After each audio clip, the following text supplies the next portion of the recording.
Hello friends, కార్లో time ఎలా set చేసుకోవాలో చూద్దాం రండి.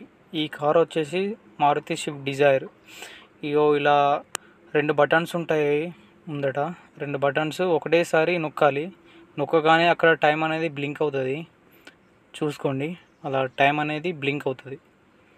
అలా బ్లింక్ అయిన తర్వాత రైట్ సైడ్ దాన్ని ముందటికి అనాలి, ఇట్లా తిప్పాలి. తిప్పగానే చేంజ్ అవుతుంది టైం అనేది. మనకు ఒకసారి టైం చూసుకుందాం. టైం వచ్చేసి 2:49 అవుతుంది. మళ్ళీ సేమ్ మనకు నిమిషాలు మారాలంటే సేమ్ అలానే ఫస్ట్ ఎలా చేసినాం అట్లనే 2 ఒకటేసారి నొక్కాలి. నొక్కగానే మళ్ళీ నిమిషాలు అనేటివి బ్లింక్ అవుతాయి. సేమ్ అలానే మళ్ళీ రైట్ సైడ్ తిప్పుకోవాలి. తిప్పుకోగానే చేంజ్ అవుతుంది. ఇంతే, సింపుల్.